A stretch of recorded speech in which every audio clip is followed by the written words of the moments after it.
بسم اللہ الرحمن الرحیم بسم اللہ الرحمن الرحیم۔ السلام علیکم ورحمۃ اللہ وبرکاتہ۔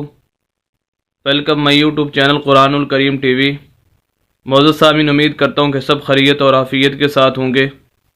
الحمدللہ آج ہم تختی نمبر 16 اس کا پارٹ 3 تیسرا سبق پڑھنے جا رہے ہیں، جس کے اندر ہم ان الفاظ کی مشق کریں گے کہ جس لفظ کے اوپر شد آ جائے اور اس کے آگے حروف مدہ ہو۔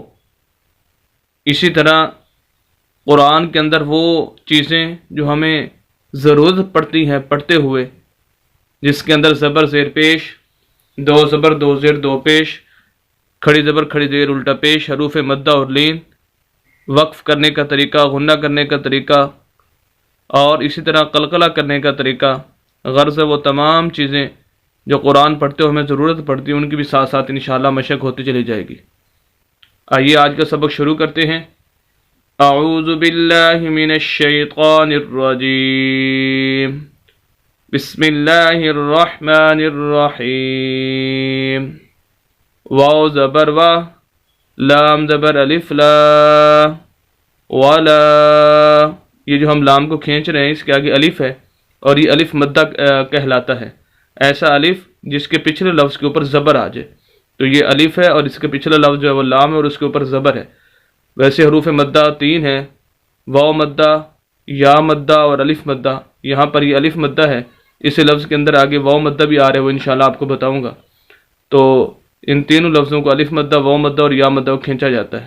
تو ایسا الف جس کے پچھلے لفظ پر زبر آ جائے اس کو الف مدہ کہا جاتا ہے، اس وجہ سے ہم اس کو کھینچ رہے ہیں۔ ولا، تا زبر تا، ولا تا، حا کھڑی زبر مد ضاد حاض، ولا تحاض، ضا پیش وضو، ولا تحاضوا،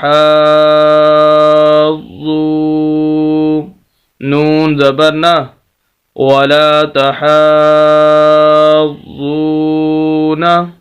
یہاں پر دیکھیں اس کے اوپر شد ہے، اور جس لفظ کے اوپر شد آ جاتے ہے اس لفظ کو 2 مرتبہ پڑھا جاتا ہے۔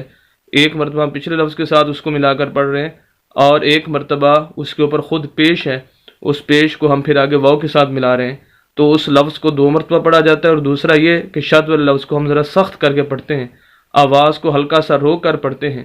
اور دوسری بات اس کے اندر کہ یہ واو مدہ ہے، اسے واو مدہ کہا جاتا ہے کہ ایسی واو ساکن جس کے پچھلے لفظ کے اوپر پیش آ جائے اسے واو مدہ کہا جاتا ہے۔ تو دیکھیں یہ واو ہے، اس کا جو پچھلا لفظ ضاد ہے اس کے اوپر پیش ہے، تو اس لفظ کو بھی واو مدہ کو بھی کھینچا جاتا ہے۔ تو اس وجہ سے جب ہم پڑھتے ہیں وَلَا تَحَاضُّوا،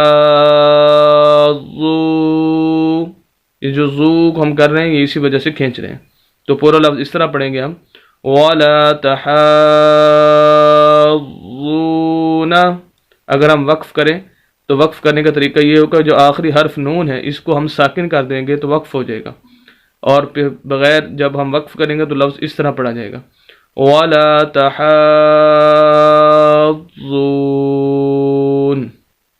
دوسرا لفظ واو زبر صاد وس، اس کے دیکھیں واو کے آگے الف ہے اور آگے لام ہے، ان دونوں لفظوں کو ہم نہیں پڑھ رہے کیونکہ یہ خالی ہیں۔ وہ حروف جو قرآن کے اندر خالی ہوتے ہیں، خالی سے مراد جن پر زبر زیر پیش کوئی حرکت وغیرہ نہیں ہوتی، ان کو نہیں پڑھا جاتا، وہ صرف لکھنے کے اندر آتے ہیں۔ تو یہ واو کو ہم ڈائریکٹ صاد کے ساتھ ملائیں گے۔ واو زبر صاد وس، صاد کھڑی زبر مد فا صاف، فا کھڑی زبر فا، وصافا۔ دیکھیں صاد کے اوپر بھی شد ہے اور اس کے اوپر کھڑی زبر اور مد بھی ہے، اسی طرح فا کے اوپر بھی شد ہے اور اس کے اوپر کھڑی زبر ہے۔ تو دونوں صاد کو بھی اور فا کو بھی سخت کر کے پڑھنا ہے اور ہلکا سی آواز کو رو کر پڑھنا ہے۔ دیکھیے وصافا، تا زیر تی، وصافاتی۔ وقف کریں گے تو آخری حرف جو تا ہے اس کو ہم ساکن کر دیں گے تو وقف ہو جائے گا، تو لفظ پڑھا جائے گا وصافات۔ امید کرتا ہوں کہ آپ بخوبی سمجھ چکے ہوں گے۔ 2 لفظ آج ہم نے پڑھے ہیں، مزید انشاءاللہ نیکسٹ ویڈیو کے اندر آپ حضرات کو بتا دیا جائے گا اور تختیم ہم کمپلیٹ کر لیں گے۔ آپ حضرات سے یہ درخواست ہے کہ آپ ہمارے یوٹیوب چینل قرآن الکریم ٹی وی کو ضرور سبسکرائب کیجئے، صدقہ جاریہ سمجھ کر اس کو شیئر بھی کیجئے۔ ملتے ہیں نیکسٹ ویڈیو کے اندر کل انشاءاللہ، اجازت دیں، اللہ حافظ۔